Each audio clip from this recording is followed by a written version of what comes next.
You asked, you shall receive. I'm going to cover the Kouri Richins trial, and I'm already a week behind. So just par for the course. You know me. I'm always playing catch up. I'm here to drink coffee and chat and give you my opinions. If you want a day by day, like actually in the courtroom, seeing all the action, you might want to go follow my friend Gooj. She's live, doing lives every single day during the trial. Plus, there's a dozen other people on here that are doing really, really fantastic coverage of this. This is going to be multiple videos. I'm going to absolutely salt and pepper my opinions in here, right? I'm the lady who drinks coffee and tells you like it is. So, you know, you might not always agree with me, but here's my take on this situation. Now, the very first thing I'm going to start with is kind of a rant, because it really does piss me off that the media, like if you turn on the news or you see their clips on here on TikTok, the media, they always start off with, children's book author Kouri Richins is accused of... No, stop fucking calling her that, okay? When you talk about people who write children's books, you automatically assume that these are really well-intended people. They write specific content for a specific audience intended to enrich that audience. They help children feel included, feel educated, feel nurtured. That is their intent. They are not conniving little scoundrels who write a book about their grief, which is in fact a grief that they are alleged to have caused.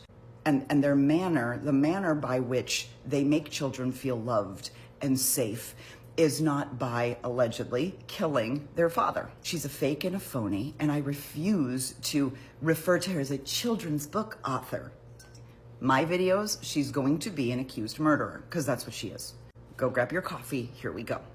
35-year-old Kouri Richins is facing 5 felonies. So there's an aggravated murder charge, an attempted aggravated murder, and then there's 2 counts of insurance fraud and 1 for forgery. So 5 different felonies. The murder ones are probably what we talk about the most on here, but there's a lot of evidence that kind of shows how all these other things that she had done. There was a trail, like a significant paper trail of debt.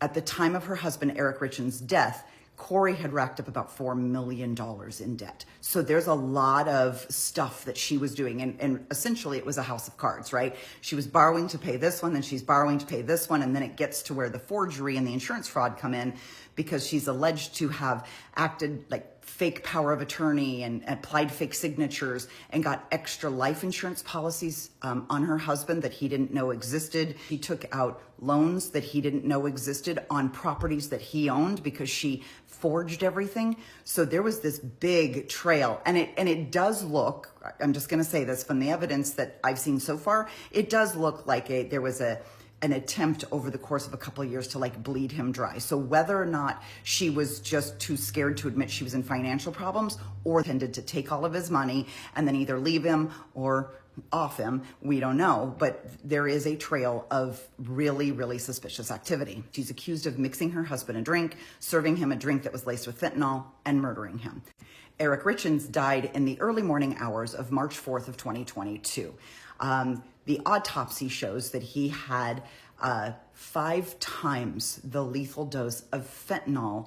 A couple of the witnesses, one is her housekeeper that got up on the stand this week, and I'm going to go through all of that in a minute, but she got up on the stand and basically said, yeah, I got the pills for her. She came to me and told me she had a client who had back pains and needed these drugs, and so I went and found these pills for her. So that's what the prosecution is claiming, that the housekeeper found a dealer that got her the fentanyl, gave it to Kouri, and Kouri poisoned Eric. So that's the case. The trial started last Monday, so February 23rd. We're about to go into week 2 of the trial. The judge is a man named Richard Mrazek, and it's taking place in Summit County, Utah. He already had to tackle an issue last week where there was someone who was in attendance. Someone's in the gallery, right? They're right there in the courtroom. And the jurors reported that they felt this person was looking at them and perhaps sketching pictures of them, which is forbidden. You're not allowed to reveal or photograph or anything the jury. Like, no one can know who the jury is. That's the one thing. If you're gonna have cameras in the courtroom, you cannot put them on the jury. So they felt like there was somebody in there that was sketching pictures of them. Then they took the sketches and kicked the person out. So that's just weird, right? Like, that's just week 1, and this is supposed to go for 5 weeks. So the case that the prosecution is trying to make is that Kouri owed millions in these kind of high interest short-term loans that she had no hope of repaying. She believed that if her husband died, she would get substantial income, right? He owned half of a really successful like stonemasonry business. And so she believed she was going to get millions from that. She also believed there was at least $2 million worth of life insurance policies. And by the way, I said earlier, she'd also forged other documents to ensure that there were additional life insurance policies taken out on her husband. So in the opening statements, they talk about this long run of financial fraud, right? There's money laundering, there's bad check writing, she's swindling friends, like she's doing all of this horrible stuff to get money. And hey, it wouldn't be a murder case unless we had some suspicious internet searches. So she's got that. They've got the testimony of the housekeeper that's saying she came to me and told me she wanted to buy these pills. There's also the fact that she was having an affair. And then while she was in prison, because she's been held in prison this entire time, they never gave her bond. While she was out getting some medical procedure done, they tossed her cell and found a multi-page letter. And what it looked like is she's claiming it's a manuscript, like she was writing a book. But police believe it's a covert instruction manual for her mother and her brother on how they should testify. So there's rumor of jury tampering as well. Come back for the next video and I'll tell you everything that happened in week 1.